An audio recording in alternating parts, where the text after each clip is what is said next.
I want to ask you two then, with Eddie Howe, does he deserve a statue? It would be a great stadium if that was being built in Beijing. That's what I'm saying. Wow, that's fantastic. Stop slugging our players off. One is factually a cheater and the other one isn't, so until that's a different case. You've got better lawyers. I don't think we are getting the respect we deserve. I don't think Villa and Newcastle are getting the respect that they deserve. I still want more after 2 years for 60-odd million quid, I do. Watch out Nottingham Forest and watch out Man City. Scholes is coming around to There we go. There we go. Won the treble, I thought, mate, based on... I never said that, mate. So I never said that. I will still knock you on your ass, yeah. I've never seen Rory so quiet. I agree with every word. Absolutely, bang on. Welcome to a new episode of The Fan Debate, brought to you by Sky Bet, and we're going to kick off with the quiz, Scholesy, and we've got Baz, obviously Everton.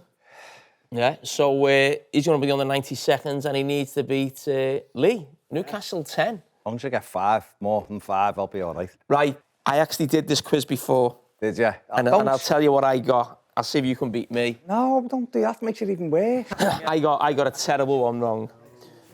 Oh, right. OK, so it's Baz on Everton, and 90 seconds starts now. Which Welsh player holds the Everton appearance record with 750? Neville Southall. Which club did Seamus Coleman join Everton from back in 2009? Sligo Rovers. Yeah. Which Belgian has scored more goals for Everton? Morales, Lukaku or Fellaini? Lukaku. Yeah.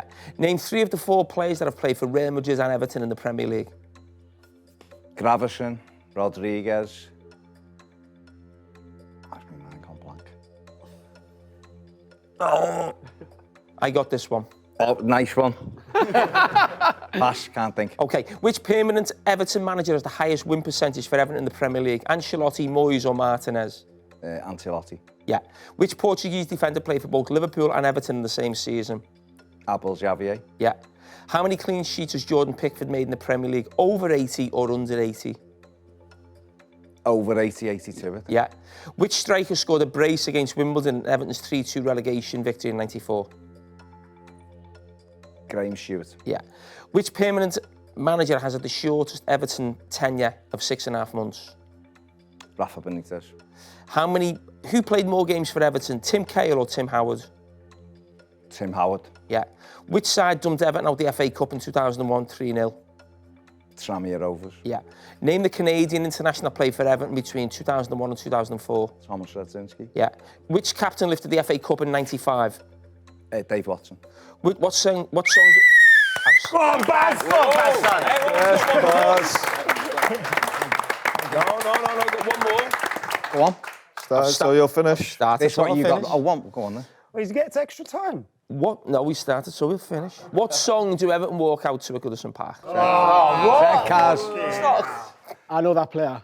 4. He didn't get Trent. Nope. Royston, yeah. So we got 13. 13? How many did he get? So we got everyone right except the Real Madrid one. That's Renfe. You feel better, Flav? Which one did you get wrong? Which one did you get wrong? I didn't say so. I said, I knew he said goalkeeper. I said Ted Sager. How many games did he play for Everton? He played loads. He played lot for 60 odd, I think. I just had in my head it was 5, him. 6. I never got Neville Southall. Never. I didn't get. Did you get Renfe? Yeah. Did you? Slipped me mind.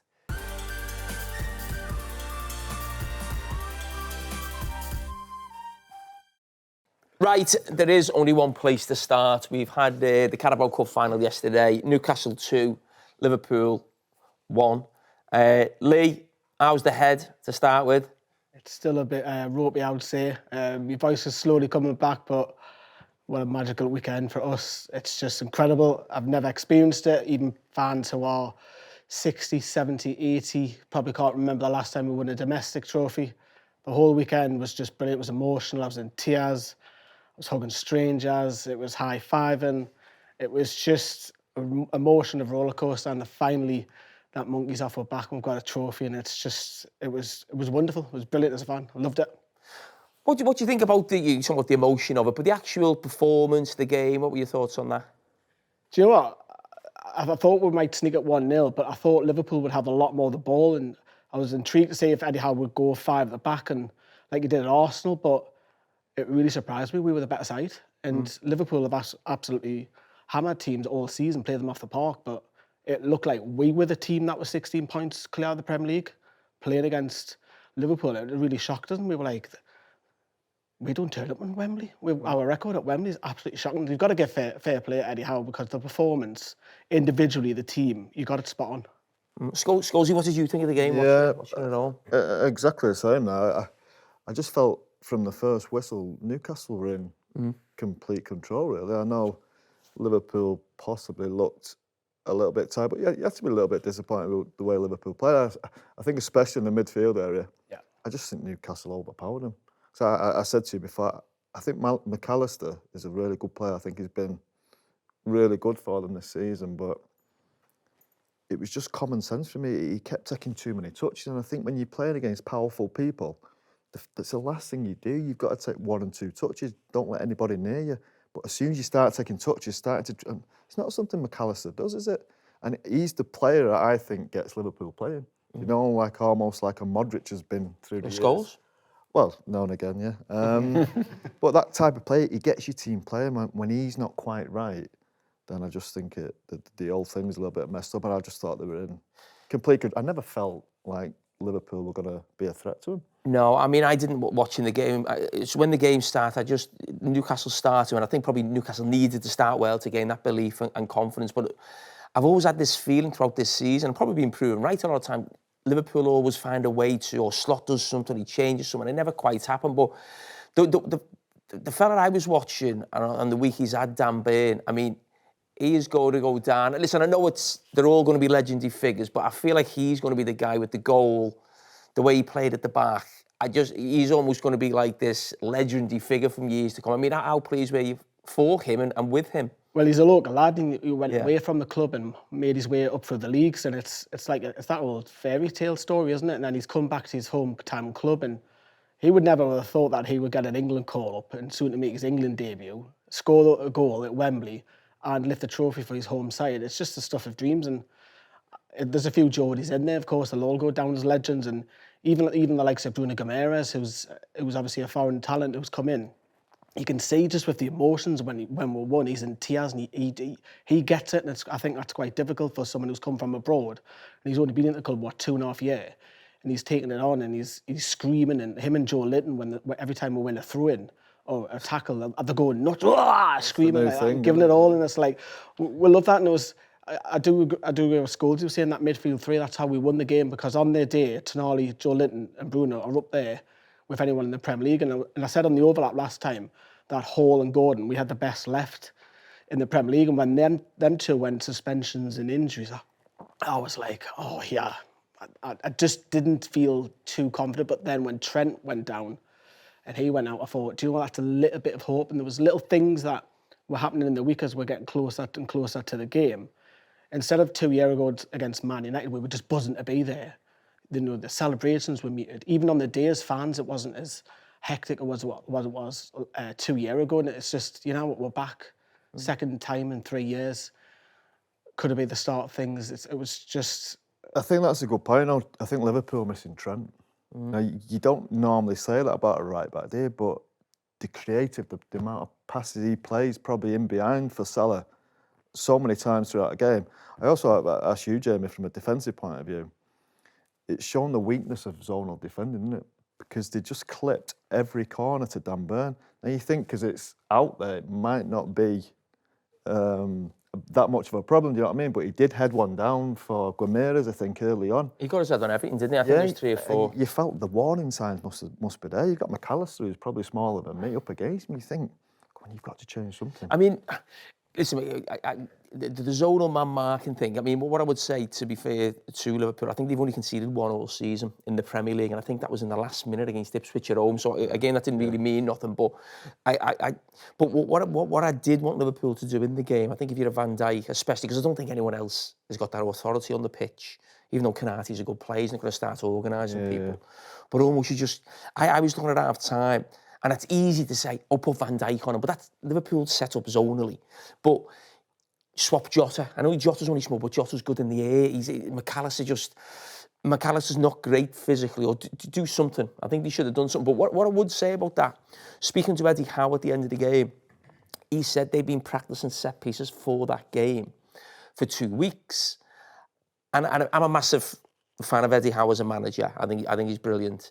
And I always think, not just the corners, every set piece, when I was watching in the box, I was saying, Liverpool, be ready, be ready. Because, as we know as players, whenever you've worked on something set piece-wise, something a bit different, you'd always do it on the first one. Because players aren't clever enough to think, oh, we'll do it on the third or the fourth. It's like, right, this is what we're doing on this one. And even there was a wide free kick, or there was something happened quick. Eddie Howe's brilliant at it. But it just told me about the mentality going into the game. I'm not having a go at Liverpool here, because they've had other things going on in terms of Paris Saint-Germain in the league. I think Eddie Howe, even when he's gone to Anfield in the league game, he said to us afterwards, he deliberately played differently to how he was going to play in the game. He didn't play Isak. He almost said to us, Isak could have played, but Isak was fine. We didn't want to throw our hand. And I thought, brilliant management, that. You know, I mean, that's almost like a masterclass in how getting right for that game. And that's not saying he's tactically outwitted Slot or something like that, but he's had those 2 or 3 weeks before the game, and he's just focused on that game. And Liverpool probably haven't had that opportunity. Yeah. And I just think in every area of the game, he was fantastic, the manager. Yeah, the game at Anfield, he called his bluff. He even played Gordon as a number 10, and Gordon doesn't play there often. Yeah. Obviously, Isak, there was a lot of talk, is he injured? And we were like, nah, he wasn't. He's calling his bluff. He's literally just rested him for that game. And then, as you say, the tactics were totally different, especially with the set pieces. But it was just the final. I still, even now, I'm in shock that we've won the trophy. But it was so easy. It's like we're expecting Liverpool to dominate and have loads of chances. And Nick Pope only had one save to make, one save in the whole game. And then, I mean, you were talking about Eddie Howe, and I think now he's lifted that trophy. And obviously, we worship the likes of Kevin Keegan and Bobby Robson. But Eddie Howe's now gone and done it. So there'll be, I don't know. I thought that was a big part of the game. So it was Liverpool's chance. Was it 15, 20 minutes ago? I think it was Curtis Jones on it. Yeah. I thought that was a great chance. I think if he scores there, I know, okay, looking back, but I thought he made a bit of a difference when he came on as well. You think if he scores there, you've got 15 minutes, well, it could be a different story. It could be, and the referee added on, I don't know what it was, 12, 13 minutes, and that was nervy. You used to like to waste time, don't you? Well... Is Guimaraes still all right, or is he still down? Hey, don't get bitter now, don't get bitter. But look, it's the dark arts, and sometimes you've got to do that just to kill the game and run the clock down, and we're doing that, and we've got a trophy, and I want to ask you two then, with Eddie Howe, does he deserve a statue? I don't think he'll get it now. No, but for us... We'll start getting the 10-arg one ready. But the reason why I asked that is... Won the League Cup. Fucking hell. But for us... Everyone tries to get knocked out with that all year. Yeah, but we've won a trophy, so there's it does kind of show you how lucky we are as fans. Like, you kind of think of it when you see Newcastle celebrating a trophy like league. We take it for granted, you know what I mean? We sack managers for winning the League Cup, or Louis van Gaal got sacked for winning the FA Cup, and kind of shows you how lucky you are when you get to experience those things. Like, in the last 10 years, you'd argue it's been my worst time as a fan, and I've seen like 5 or 6 trophies. Like, could be worse. We haven't.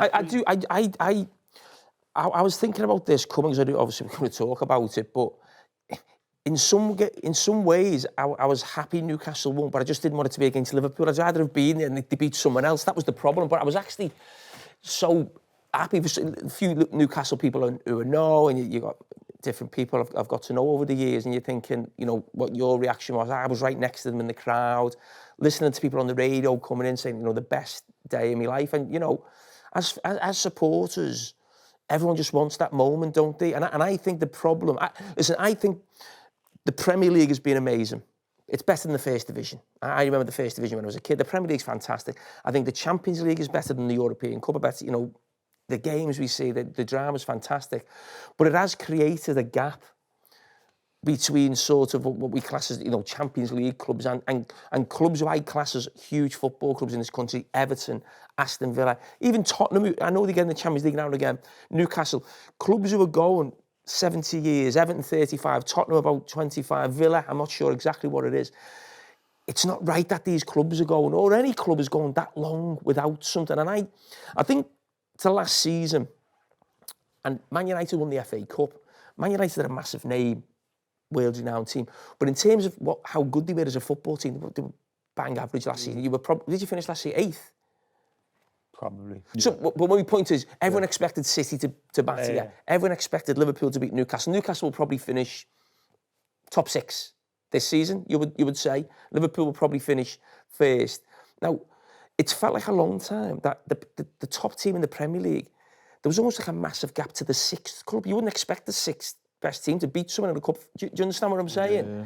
And I think it's actually good for the game that even if, I know you're not going to like this, but if Man City don't win the FA Cup, because I think every other team in the FA Cup this season has gone like 20 years without winning a trophy. Or Teams that haven't even won anything. That's what I'm saying. And I think, who knows if it's a one-off, but I think it is better if the trophies are spread out a little bit more and everyone's almost getting that little bit of a feeling of success. Adds a bit of magic back into it as well, because if it's every year, it's just City, Arsenal, United, these same teams win at Chelsea. Arsenal. They won an FA Cup. Yeah, maybe I shouldn't have said Arsenal. But yeah, it adds, like you said, it's teams, Preston North End, somebody like that, they're looking at it going, oh, we can go. Also, you never know what's going to come next. For Newcastle now, they could use it as a springboard. Like when I was a kid, Chelsea went 25 years without a trophy. In 1971, we beat Real Madrid in the Cup Winners' Cup. And then we didn't win anything until Di Matteo against Middlesbrough. Like, that was 25 years without anything. But then as soon as that goal hit the back of the net, we didn't stop winning. And there's a chance now that Newcastle could use that as a springboard. If Aston Villa were to do well in the FA Cup, and on some level I hope they do, I think it was a League Cup final. They beat Leeds in the League Cup final, like 96, I think. That's quite York scoring for them. And think of the size of the club. Fairly recent European Cup winners in terms of like overall. It could spark, if Newcastle find a bit of rhythm, if Villa find a bit of rhythm, it could spark like a new life into the Premier League.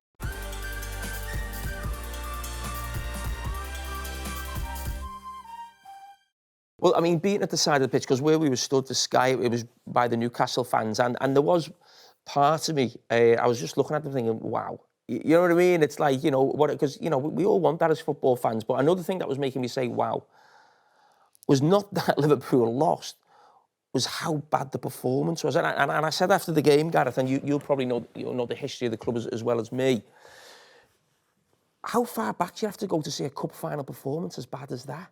It wasn't the losing, you can lose games, but it was like... Wimbledon, Dennis Wise and Wimbledon. Yeah. Dennis Wise. Yeah, that's what I'm saying. Yeah. That's what I said on the TV. I didn't know if there was another one that sprang to mind. Maybe United. But that United 96, when I felt like it was just a bad game. It was just getting, obviously, cancer, but it just... Yeah, it probably is Wimbledon, isn't it? We didn't turn up. I mean, at no point in the game, like you said before, at no point in the game did I think Liverpool were winning it. Because we just didn't have any momentum. I just thought United were better. Newcastle United were better in the head, in the heart, and in the tank, if you like. They had more power, they had more pace, they were at it more than we were. And the only sort of moments where Curtis coming on provided a little bit of impetus. Obviously, we got the goal. Chiesa looked all right. The first time I've been impressed with him, really. But then even the officials burst that balloon by taking so long to give that goal. And by the time we resumed, it was like we went backwards again.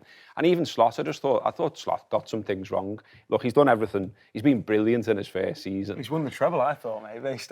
I never said that, mate. So I never said that. And I don't think clubs, it's unrealistic to think you're winning 2, 3 and 4 things. And I think it's ridiculous every season the way we have this. And they have run out of steam a little bit. He's relied on 15, 16 players, hasn't he? I wanted to ask you about that. I think you can look at that two ways and say it's almost come back to bite him on the backside a little bit with maybe the Champions League and this cup final, that he's played almost 14 players, he just plays. Yeah. But has that almost put us in the position that we are in the league as well? Do you know what I mean? Yeah. Because are the other squad players as good? I don't think he's got any time for 4 or 5 of those players in the squad. And he refused to play them. And the fact that he didn't change players at home to Southampton in between the Paris Saint-Germain games. Southampton arguably one of the worst teams, if not the worst team we've ever seen in the Premier League. And he still didn't trust his squad. Now, I can accept that this season because it's not really his squad that's been passed to him.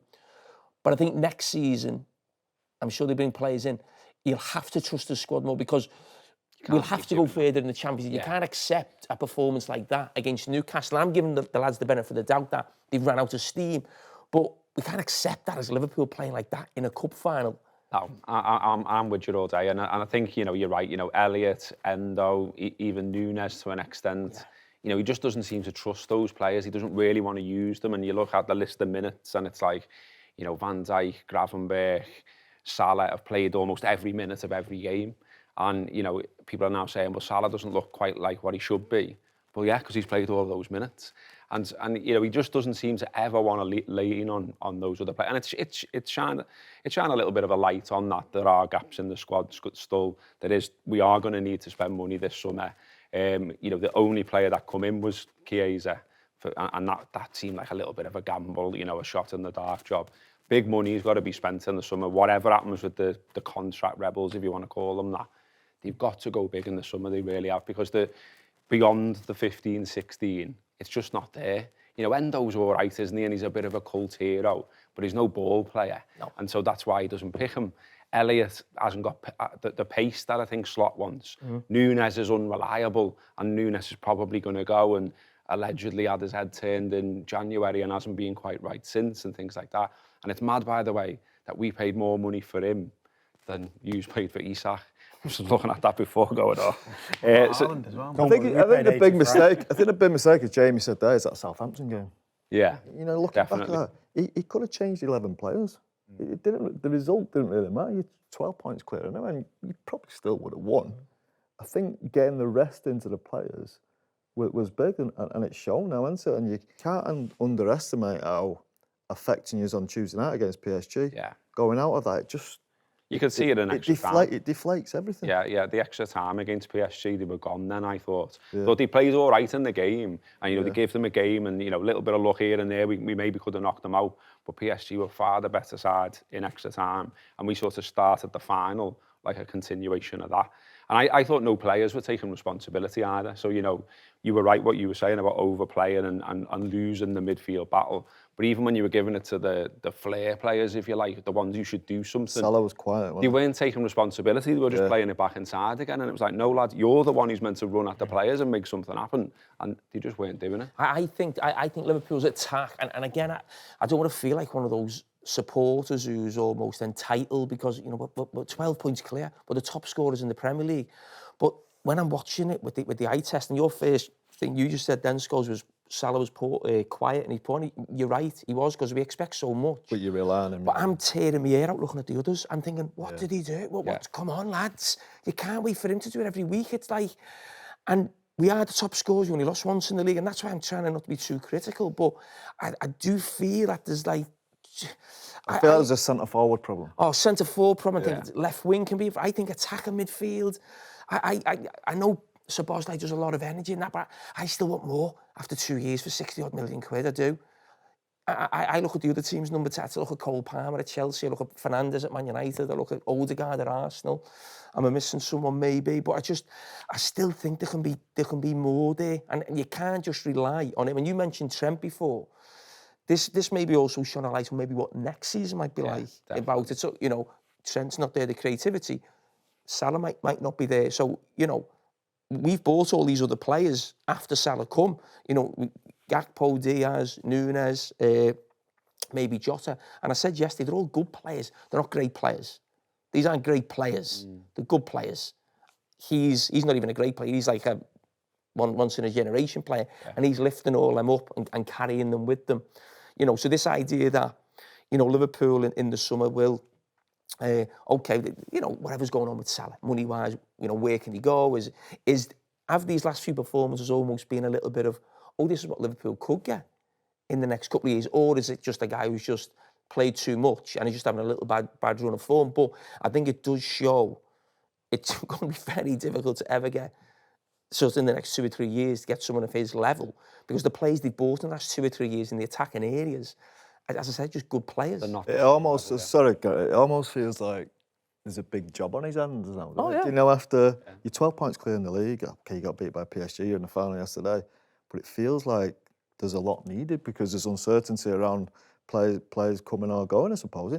You probably need a centre-half as well to cover when Konate and Van Dijk, aren't there? I was looking at it yesterday on the way home, Scholes, and it wasn't, I can assure you, on the back of losing the game, because I think I've said this, I've flipped it the other way, but I've almost said, I'm excited where this manager can take Liverpool, because it looks like we're going to win the league. And I still look at so many areas in the team. Like, he's ahead of schedule, isn't he? Yeah, but we need a centre-back. There's no real backup for the two who play there. You're probably going to need a right-back. We think Trent will go. I think the other two will stay, fingers crossed.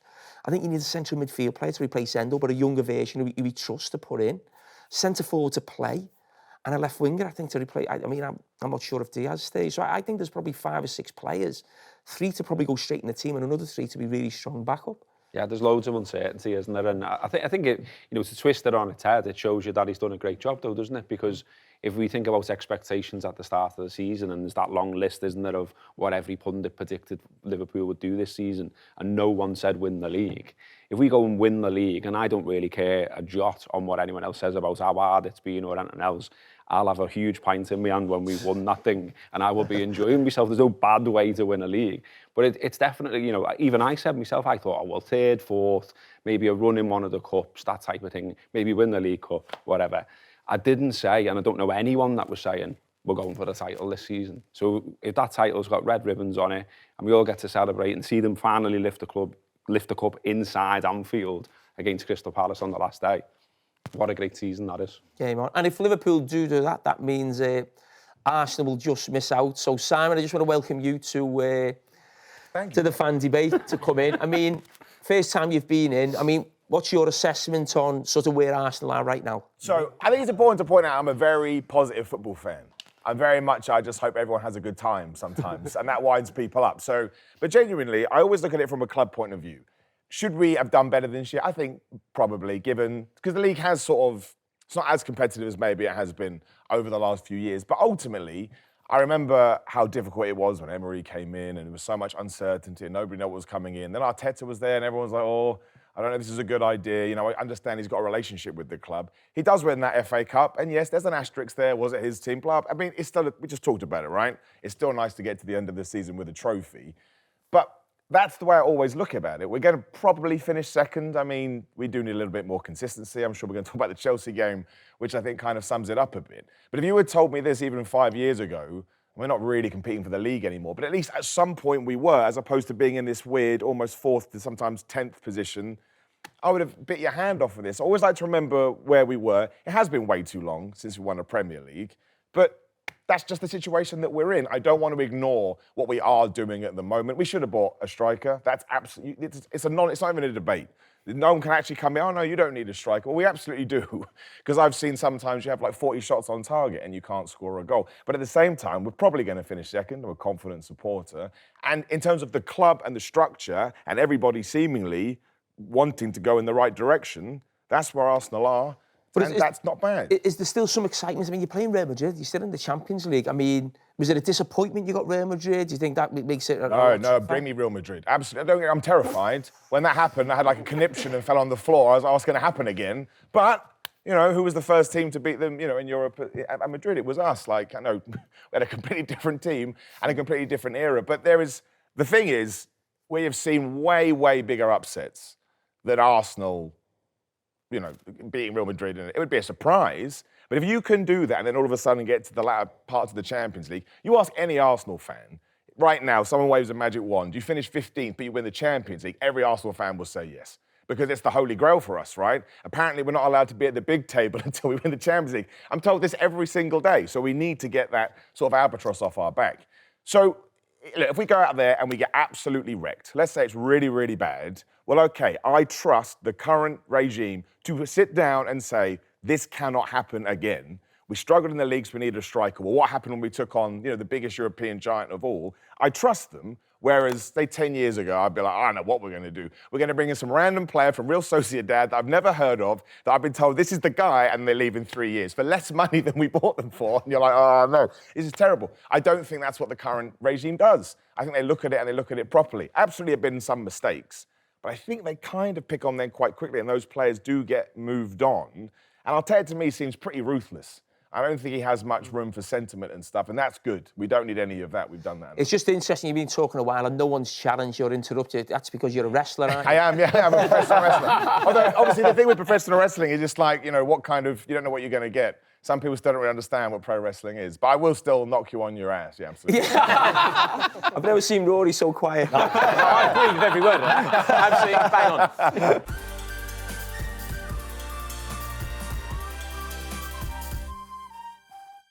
Rory, he mentioned not being at the top table and he gets reminded of it every day. That's the type of thing that you remind Arsenal fans of every day. But thoughts on yesterday from a Chelsea point of view, the Chelsea-Arsenal game? Do you know what I thought? It was just horrible. It was a pitiful performance from Chelsea. Do you know last year? Do you remember we went to Arsenal and we got beat 5-0? On some level, I feel like it was comparable to that. I feel like it was as bad as that. It was so lacking in any sort of imagination, any sort of invigoration. We were losing 1-0. The manager, it was as if he almost accepted a 1-0 defeat. You're playing Carlisle in the cup. They'd do something with 10 minutes to go, wouldn't they? We did nothing. And do you know, I've actually done something amazing. I've actually done some preparation, which is very rare. But you won't believe this. There's something going on at the moment. I've got which to I concerns believe. for that phone case, by the way. He's got a lot of pipes up, doesn't he? You've got to be a 50-year-old man at least. It's very useful, it's practical. But I don't know if you can get this, right? I got this email through from Chelsea when I was on my way here today. And it says, it's sort of a picture of Maresca, and it says, Maresca on competing well at Arsenal. And you think, what, they're kind of celebrating it.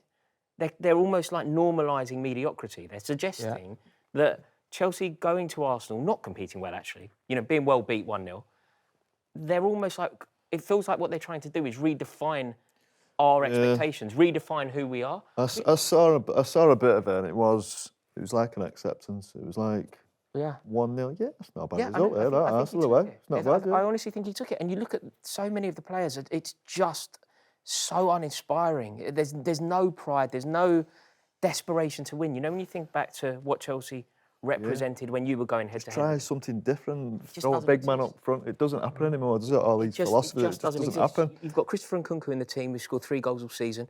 You've got Jadon Sancho in the team. I believe he was in the team. I don't know exactly what he did, but he was certainly there on paper. Apparently he was in the team. Don't be sending him back. What's happened to Cole Palmer of late then? Well, Cole Palmer I know he didn't play yesterday. Yeah, no, he was out, but it has gone a little bit wrong. But I think you can trace this back, actually. And your thoughts on this are going to be really interesting here, because did you see the conversation that Maresca had where he basically said, he was talking about Robert Sanchez, the goalkeeper, and he said, if Robert Sanchez goes long, I'm going to sub him. So you must always play. Yeah, I saw that interview. Yeah, you must talk about Enzo Fernandez, the crowd jeering a backward pass or something. That's right. Yeah, there's no forward pass. And effectively what he said was that your wings are clipped if you're a footballer. You will play my way regardless of the score. You're losing 1-0 away at Arsenal. It's a derby. A goal here will end their chances of winning the league officially. It will also secure us as one of the favourites for top 4. Big result. There's no such thing as a friendly against them. And we didn't go for it. 90th minute, we're knocking it around, trying to retain possession. Totally uninspiring.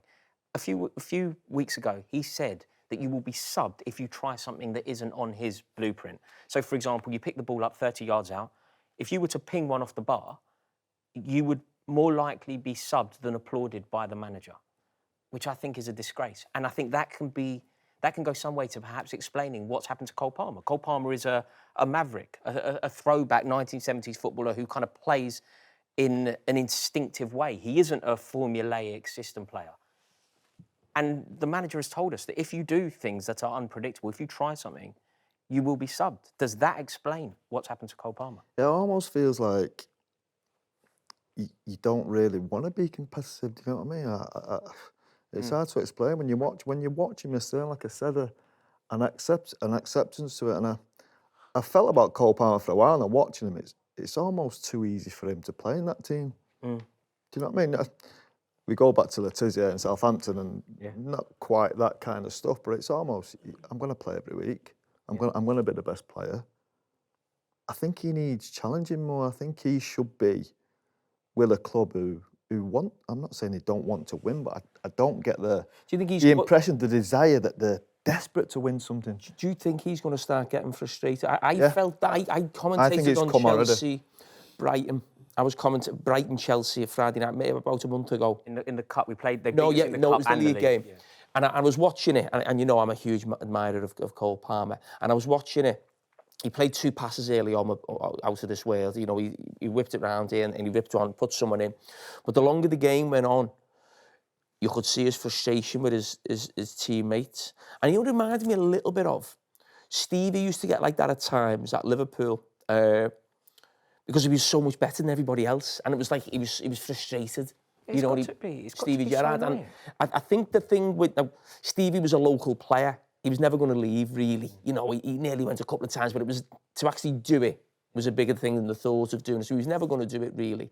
Whereas Cole Palmer's not. He's not a Chelsea player. And this is where I go back to these 8 and 9 year contracts and that. And is it a good thing for the club? Sometimes, is it a good thing for the players? If you're Cole Palmer, and I'm not advocating that he causes murder and gets out to Chelsea, but you know the way it works. He's on probably got 6 or 7 years left on his deal. If he wanted to leave, or you know, if he's missed out on Champions League, because he should be playing for the team who are going for the Champions League, in my view. I think he's that good. How does he get out? How does he get? It's just. I think they'd sell him though, Jamie. Do you think they would? I think that their motivation would be the money. So I think the reason that you're put on a huge contract like that isn't necessarily that we want you to play for Chelsea for the next decade. It's that when eventually we sell you, there's a huge value. payoff. Yeah. No, I get that, but then someone goes, okay, we want 150, 180 million. Someone's going, oh, we're not paying that. No. You understand what I'm saying? So you're sort of in The that. model, they have to sell. If they don't sell, then no one's going to sign that deal. Do you know what I mean? Without a major release clause and stuff like that. And we've signed so many players that play in that sort of position as well. Like Signed loads, another one? Yeah, That's loads sweet. of young kids. And you know, when Cole Palmer, like, again, you mentioned the comparison there to Steven Gerrard. I think it's accurate. Can you imagine being Cole Palmer when he's looking for that incisive pass? Firstly, he's not allowed to play it. Then when he does play it, he's playing it to Jadon Sancho, who's had 1 shot on target since Boxing Day. You think like we've won? Stop slugging our players off. I mean, no, but do you know what? Is Chelsea's playing him, or is he Man U's? Chelsea have He's a on loan. compulsion He's to on loan. buy. Yeah. Chelsea have to Obligation. buy. So, but well, he's we Chelsea's can then. no. But I think what we could do is pay and not take him. Pay more than he's Pay it. He's someone else's problem. Remember when I was on this just after Christmas, I was saying to you about the Everton-Chelsea game. I mean, you were up against Sean Dyche, you should have just won. But anyway, but that day I said to you, there was exactly what you're saying. This is 3 months ago. That day with 20 minutes left. They That was to go top of the league. They could have gone top because Liverpool weren't playing till the afternoon. And I'm thinking the last 20 minutes, they're going to go for it here. They were passing it around, knocking it on. I'm thinking, you can go top here. Everton had sort of, in fact, Everton should have won. Jack Harrison missed two open goals, basically, near the end, but there was nothing. No. And it's that way you're saying. No, it's we'll just so keep the ball. uninspiring. We're not going This nowhere. is why Enzo Maresca is such, it's just so average. It's just so uninspiring. And ultimately, they've killed. You know, I've said it before, but when we've had other managers that didn't necessarily chime with the way that I think Chelsea should be seen or Chelsea should behave, you were furious. You were in there. There was noise. Like I remember when Rafael Benitez was welcomed. We played Man City at home, and they brought out Rafael Benitez, and he typically came out in a red tie. The noise was so hostile. It was like powerful, and it was brilliant. They've just killed all that. It's so flat now. It's like with managers, though, isn't it? It's all philosophy. It's that or nothing, isn't it? I think Arteta's a little bit the same as well. Yeah. It's that nice, technical, lovely football. Once you get to a certain point, then nothing changes, you know what I mean? They're disciples of I know, but Guardiola, just that's the way it is. who's had every advantage, right? It's not disciples, though. No, It's but B-Tech version. No, I understand that. But if you're learning from Yeah, the Guardiola... big difference is with Guardiola, he was winning all the He was time. winning, so you're never in a situation where they have to change and No, yeah. Do you not think, Raw, that comes down from the That'll do, board? we're done. Because we saw it in that AGM, what's his name, Ed De Hoy or Debali or whatever his name is. He was kind of comparing Chelsea to Brighton. Yeah, I know, in like a positive way. It's like, what are you talking about? But have you seen that take the ball, pass the ball? That with Barcelona one, and he's talking about having a centre-back who was knocking it long, and he scored 2 goals and he subbed them at half-time. Peppermint, that's not what we do. And the lad's like, I've just hit 2 70-yard balls and we're winning 2-0. He's like, you won't do that again, you won't play for me. And then that's why Ibrahimovic left. Thierry Henry said, I scored all these goals when I went to Barcelona. I just had to run to the wing and let someone else. It's a mess because Palmer doesn't have the freedom. I can't see what's in it for him. And if you look at our fixtures now, if you look at when we come back off the international break, there's absolutely no way that we make the European Cup next year. Absolutely no way. So do you think they'll change it if you don't? I think Maresca should be sacked. Yeah, of course. That's what you think, but do you think the club will? No, I don't think they will. I think that they will pretend that this is fine. I think that ultimately... Part of the journey. And what they're seeing is they're developing young players. They're going to be able to sell players. But no, the aspiration at Chelsea is that we have to redefine them in our head. We're not a winning machine now who demand the best from. You win a conference. Adam, I just want to bring sorry, Baz, I just want to bring Adam in. I mean, is there listening to Rory, but I mean, is there something of a feel-good factor just come back to Manchester United in the last week or two? I don't know about feel-good factor, but it's like we're starting to see some glimpses of what Ruben Amorim wants from the team and some of the younger players. Because one of the things that I think for us at the moment is with the PSR issues, we're probably only going to be able to sign 3 or 4 players in the summer. So we're going to have to heavily rely on youth and bring in young players through. And it's been good to see a few of our younger players, like Patrick Dorgu, who we signed, actually performing quite well. Obviously, progressing in the Europa League, I think, is important because if we can get into the Champions League for next season, we've already seen how financially beneficial it can be for football clubs. But I think it's always easy to win games towards the end of the season when you're not playing for anything and, you know, everyone kind of relaxes and there's no pressure on you and stuff. So I don't want to be fooled by that. But there are some glimpses of hope. And I think Ruben Amorim's starting to settle in. The fans love him. Still got his song in my head from the other day at the King Power Stadium. And what? You sing it, you know it, you've got it in your head. Let's hear it. Listen, I'm not, You can't do that. Mate, serenade us. No, but it's just good to feel like, you know, and weirdly, I know this is still bad for Manchester United, but we've only lost 4 out of the last 17. It doesn't feel like that when you're in it because it almost feels like we're losing 1 every other game. But yeah, there's been good signs. Aiden Heaven looks like a bargain from them lot for £1 million, which is good. And Scholes is coming around today. There we go. There we go. He sells something. There we go. Go on. No, I've liked him from the start. I think he's solid, man. I think he's a good player. I think when you said he was worse than Maguire, I think you said Maguire was better than him. I think he's what we thought Maguire was going to be. He's been what we thought Maguire was going to be. Yeah, I think is the player we thought we signed when we signed Maguire. I think he's an £80 million player. I think he's a lot better than Maguire. Look, he has done a lot better. Of course he has. Man United are 13th in the Premier League. I know, and that's why it's hard to, you know, kind of take positives from it all. But I think there are some. Bruno's a positive, I suppose. And Hoyland scored, Garnacho scored. I think the last few weeks we've looked better. Do you know who I love, Scholesy? Joshua Zirkzee, man. He's never going to score a goal, but he's so that's good then. On the ball, he's just so good. There's something about him. I don't know. He's brought as a goal scorer, wasn't he? But he's not going to score a goal. He's a 9.5, he said, isn't it? But I think if you can turn him, if you can get runners either side of him, his ability on the ball is so good. Yeah, there's a talent there. Yeah, there's a technically there very is. good Yeah. player. No, I think maybe I've just gone deluded. I don't know. He doesn't look like a goal scorer to me. No, he's never going to. I think he will bring people into play and. You know, and he's also showed a bit of fight as well after he got booed off. Maybe we should start booing everyone off and they'll start. You know what? A few of them will come back from the dead, haven't you? You think of Casemiro as well last couple of weeks. Do you know what I was saying about Chelsea, how we kind of have to redefine certain things? Like, we're not the club that we once were. Have I just witnessed a redefinition of Manchester United? Like, when I think about the players that have played for that club, when I think about the icons that have led the line, and now you're talking about Joshua Zirkzee as if he's... Don't look at me when you say that. Yeah, well, OK, I'll direct it in. This is weird. You don't know ball, Raw. Far too old to understand what that means. Adam, can I ask you about... let's be honest, I'll ask you, Scholes, first. What all the interviews Jim Ratcliffe's done over these last sort of week or so, I mean, what are your thoughts about that? Because you put something on Instagram about you will be back. And I didn't know if you were taking the piss or being sarcastic. I couldn't quite work it out. I don't know myself. I don't really know what's going on. You know, I was just pleased that, I suppose as United fans for the last 20 years, whatever it's been, we're pleased that we've just had a voice, I think.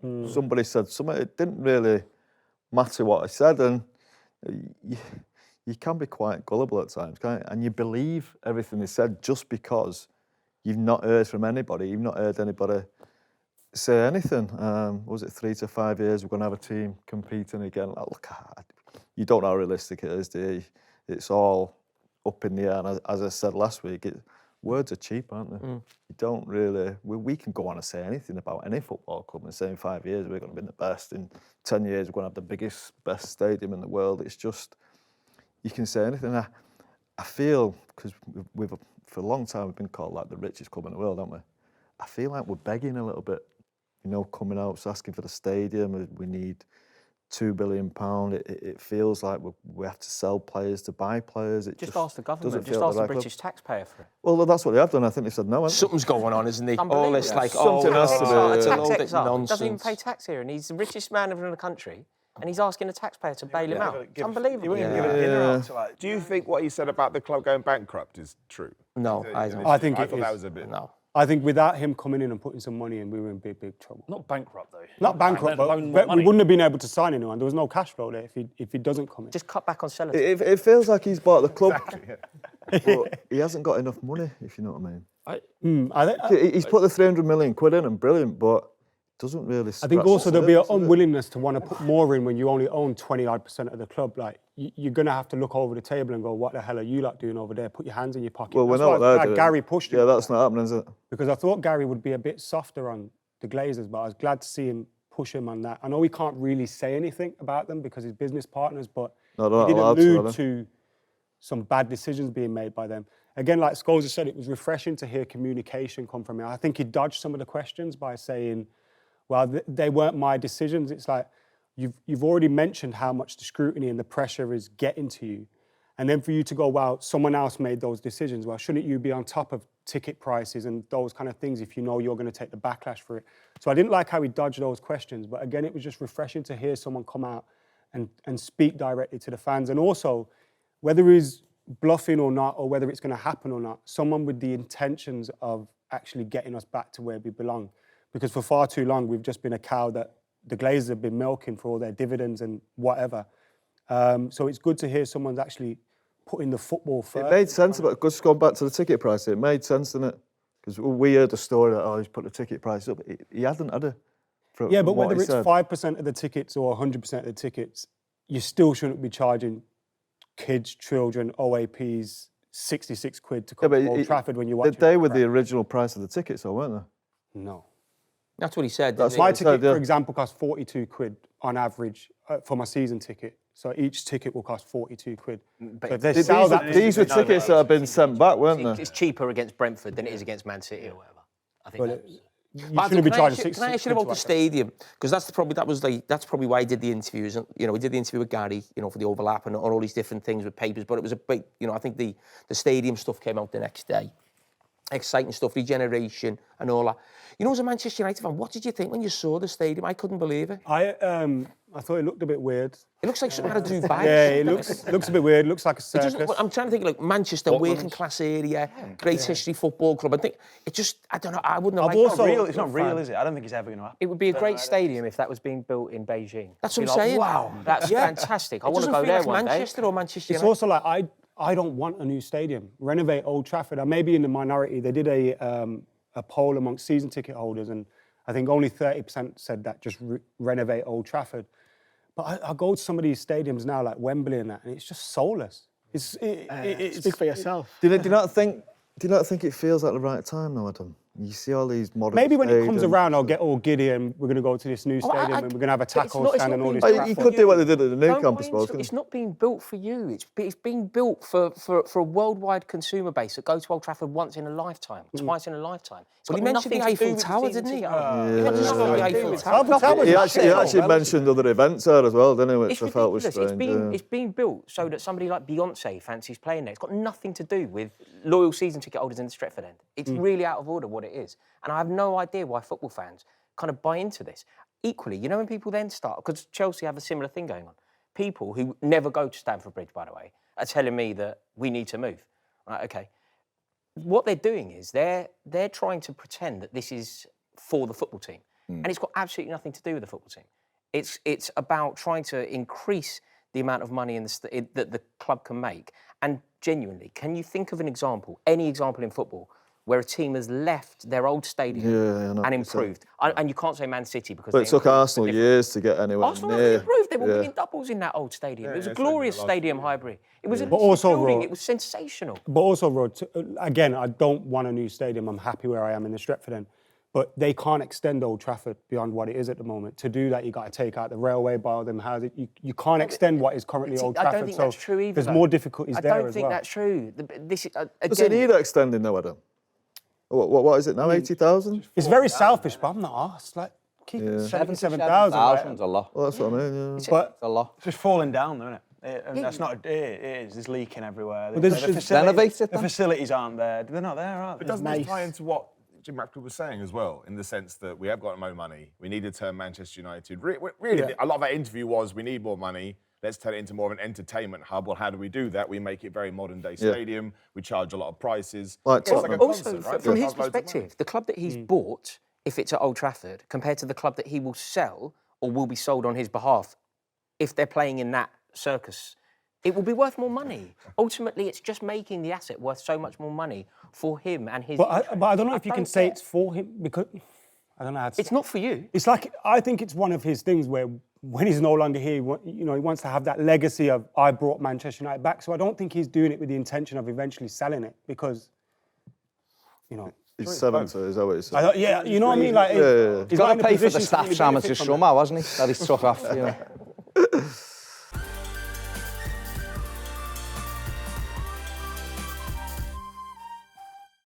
Luke, I'm going to come to you.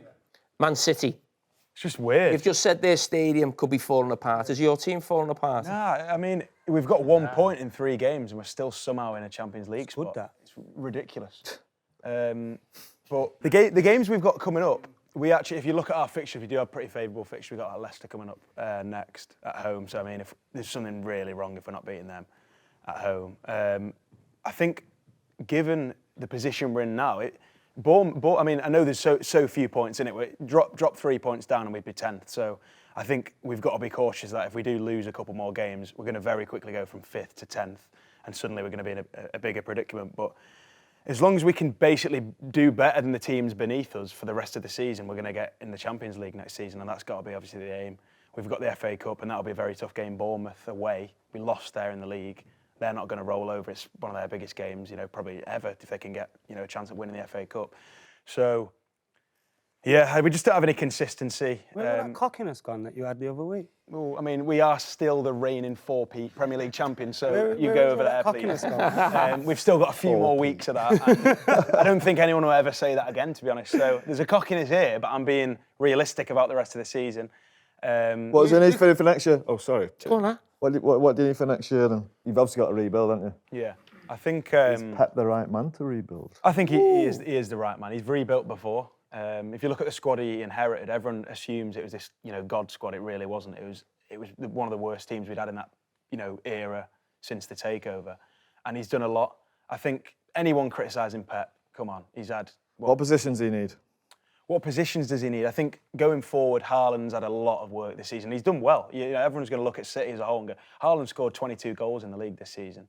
He scored, a big goal against Real Madrid. Do you know what I mean? Haaland needs some support. Marmoush can do a bit of that, but also there's a lot of players in the team. And I hate, everyone's emotionally attached to the likes of John Stones, Ilkay Gundogan, and some of these will stay, but they don't play.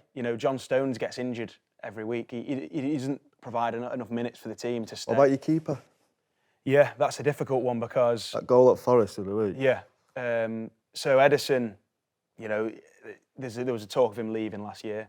Ortega, everyone thought was going to be this brand new spanking goalkeeper.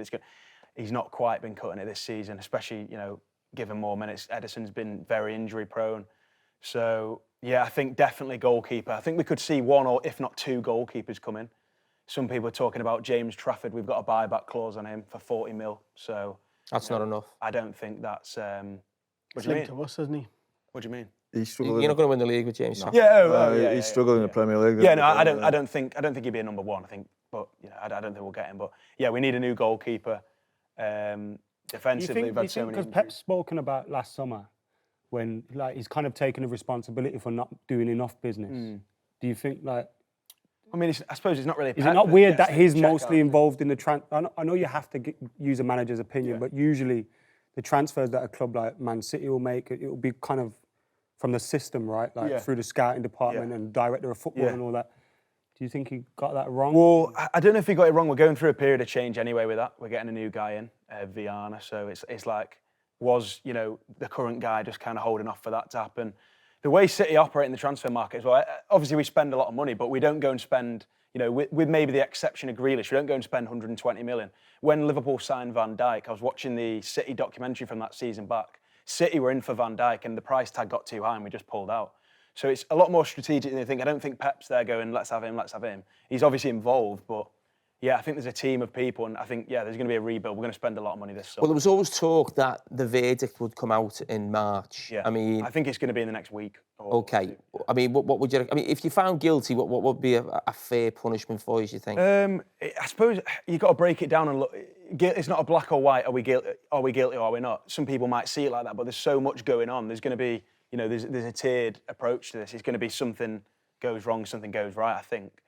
I could see us getting a hefty points deduction. We could end up. I don't quite think we'll end up in the Championship next year, but we could find ourselves definitely out of Europe. There could be a big fine. I don't think anyone here knows. Thought he's done nothing wrong. I know. The question. This is what politicians do. He said, "What about if the verdict comes back guilty?" I'm not going to say, "Well, we're not guilty." I personally don't think we're guilty. I think we're going to be found not guilty. But if, like you said, if we are guilty, that's now what we're talking about. So you don't actually think you're not guilty. No, I do. No one. No one does. No one does. Yeah, the only way that they get this off, What? I'm confident. I know you said that last time, that you're confident. You don't genuinely believe that Man City... The only reason you... What do you know about it? I know a lot about it. I've read, you did that joke last time as well. What are you, a lawyer? But if you're watching Salah take a penalty, do you genuinely believe he's going to score the penalty? Yes. You're the only reason... And why is that? Really good point. And why is Put that in your that? pipe. Why is that, though? Why do you think Salah's going to score the penalty? But what's that got to do with it? Before. Because you've seen it, right. So I've seen the board time and time again prove me right, that they've done the right thing. We had the Champions League thing. And that's the logic there. That was That's what sports washing is. Bad. Well, all I'm saying is decision after decision, you look at the way they've come in, the way they've invested, everything's gone right for me. Every decision they've made, bar the Super League, has gone... My point is, it's fine to go, they might have done something Everything's gone wrong. right for I hope me. they haven't, but that's fine as well. No, I'm not going to say that because I'm confident. tell you what you think. I am genuinely He does think that. confident. He does I think genuinely, I'm genuinely So, confident. have you've got yourself involved in this argument? You just stick to arguments about Spurs, so we'll get on to them. Frankfurt next in the Europa League, but back to a little bump yesterday again. Yeah. You know the worst thing about yesterday, and you know what, I didn't see the game, I was at the cup final, was you felt like it would have been a surprise if Fulham didn't win. No, it did. I looked at that fixture and Fulham would be Tottenham. Yeah, no, look, they're a good side. They're a good side. I mean, the narrative will be that Spurs have fouled once again. And but Fulham deserve all the credit because they genuinely should be competing in European football next year. That aside, Spurs have lost 19 games this year. And the question now has to be about Ange Postecoglou and whether or not they're... 19 league games? No. 15 league games? 19 games in all competitions. Right, okay. Do you think he'd be sacked today? I think he could be sacked like today. So it's a fair question. it's a fair question because I don't think he would have survived in many other football clubs. We are in a situation where we've got the Europa League and it sort of all lies on whether or not we get through against Frankfurt over 2 legs. If he does, then he stays. If he doesn't, then the board have to make a decision about whether or not he's the right man. But it has to be made quick because if you're looking to who might replace him, some people like the idea of Iriola from Bournemouth. He's not going to come if it doesn't work out for Postecoglou, next season. He's not going to leave. So the decision has to be made. But as I've said previously, nothing really changes with Daniel Levy. So, I mean, is there an expectation that as soon as the Europa League run is over, if you don't get to the final, do you think they would make a decision straight away? I think they have to. They have to make a decision so that they can forward plan. Whether they will or not is another thing. But if they get knocked out, given the fact that we've lost so many games this season, it'd be tough to see him in place in the summer. Yeah, I don't know. But the fact is that the reality is if you have Van der Ven and Romero fit all season, statistically when they've played, we've averaged around 5th in the Premier League. Is Van der Ven fit now? Is he? Van der Ven, they're managing his minutes so that it would be an absolutely unmitigated disaster if he gets injured again for any chances to win the Europa League. So it's all about that. I feel like he's been back training for a few weeks now, though, and in and around it. But he made an appearance against Elfsborg for 45 minutes and then didn't play for another month.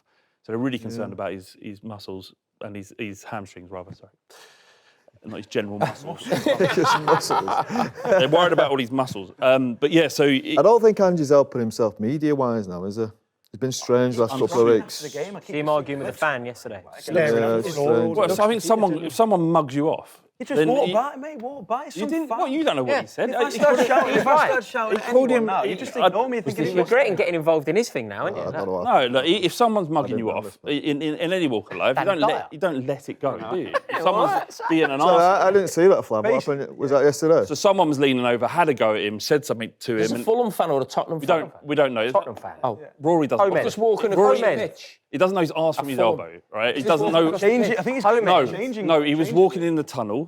He was walking in the tunnel. It was so this wasn't yesterday? It was yesterday. Yeah, it was yesterday. He's going in the basically. He's going in the changing room. Yeah, so he's walking across the pitch. No, into the tunnel. He's inside. It's not a Spurs fan. The guy's shouting down at him. At Fulham, it's always a Tottenham take. Whenever a London team plays at Fulham, you can assume that at least 50% of the home end is Tottenham. Roy's just making things up for effect, right? It's a fair assumption.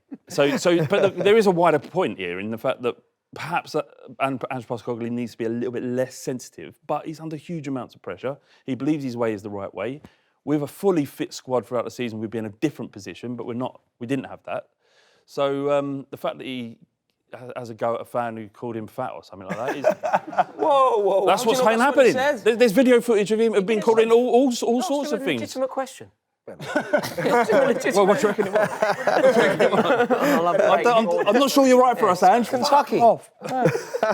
Listen, talking about European football, Yep. we're going to bring Ellie in from Nottingham Forest, and this is your debut on the fan debate. So thanks for coming in. I mean, how excited are you right now? Another brilliant win at the weekend, and you're not far away from almost clinching European football, but obviously you hope it'll be the Champions League. I'm 100% certain we're finishing in Champions League. I am so confident. I mean, we're 6 points clear of Man City, if I'm right, and we've also got the easiest run of fixtures out of everyone. We have only 2 games against the top 10 sides in the last 9 games.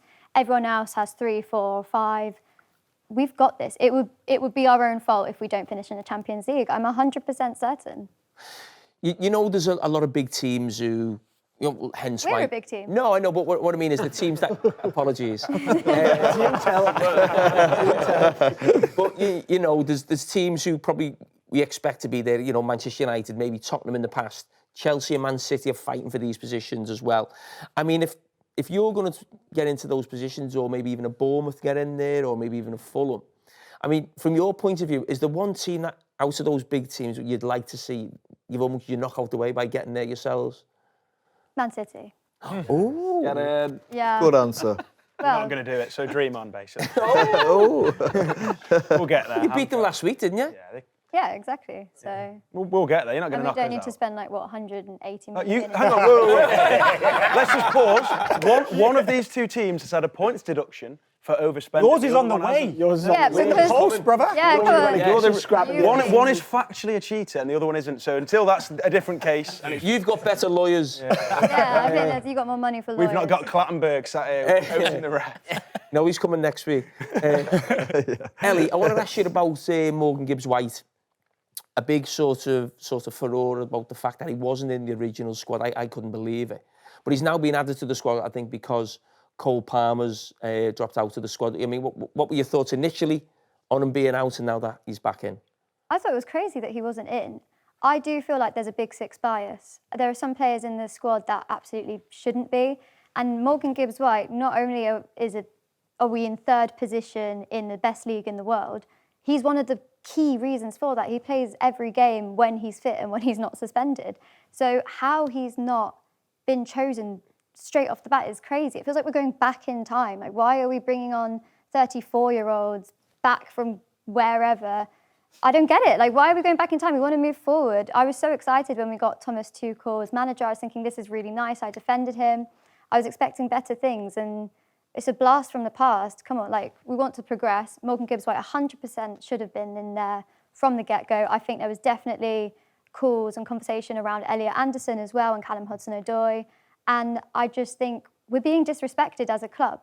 Yeah, we're not your Big Six, but we're Nottingham Forest. You know, we're 3rd in the Premier League. 2 European League Exactly. clubs. Just because in the last few years, Spurs and Man United and you Big Six have been around there, yeah, obviously you're big clubs, but give us some respect for the form that we're in and the players that we actually do have. If you want to see England do well, you would surely go, Gibbs-White needs to be in there. Would Nottingham Forest get the respect that you think they deserve if Nuno was given Manager of the Year. Do you think he would deserve that if Nottingham Forest finish in the Champions League positions?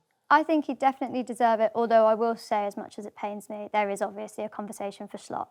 And I wouldn't be angry if it was either way. But I don't think we are getting the respect we deserve. I don't think Villa and Newcastle are getting the respect that they deserve. I think there's just this really strange thinking that it's the big six, and if you're not big six, you haven't made it yet. And I don't really understand that. And it's always like, oh, Spurs are having a bad season, Man United are having a bad season, but what about all of Newcastle's good seasons? What about all of Villa's good seasons? And hopefully it's next for us with Forest, Bournemouth and Fulham. It's our turn now. And I'd say we're certainly back where we belong. I just think there's a bit of disrespect on teams that aren't the big six. What a debut.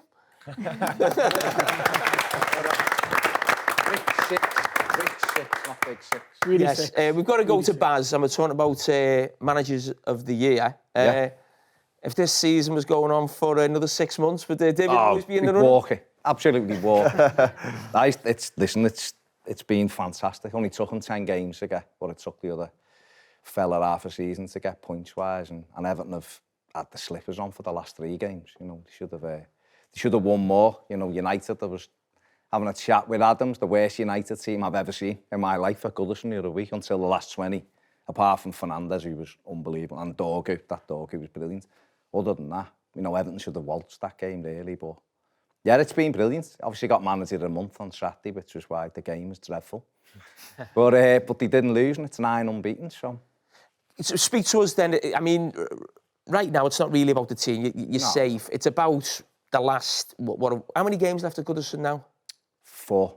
So 4 games left at Goodison. I mean, are you privy to anything that the club are doing in these last 3 or 4 games? If there's something on the last game, are the old players coming back? Yeah, there's going to be stuff going on. They haven't... Yeah, Everton, I'm talking to you. They haven't revealed anything yet, but obviously the Southampton game, which will be the final game, is... There's a few rumours that it might go to Monday night, and I think that'll be a bad decision, really, I think, because there'll be so many people who've made arrangements to get there because it is the final ever game.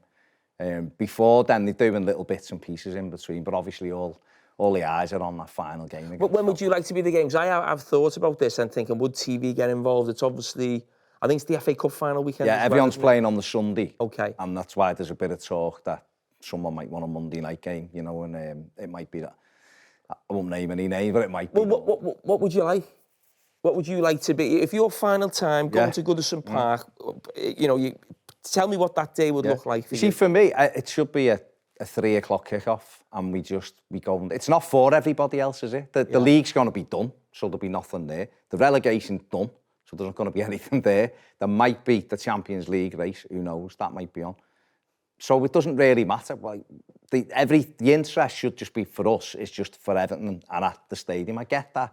You know, remember they had West Ham United on for West Ham's last ever game. It was a Tuesday night, I think. But it should just be about the Evertonians. No one's going to want to leave that ground, are they, when that final whistle goes? If it went to a Monday at 8 o'clock, then some people are going to have to put in. You can't go on the A-lane, can you? How are you going to get people out?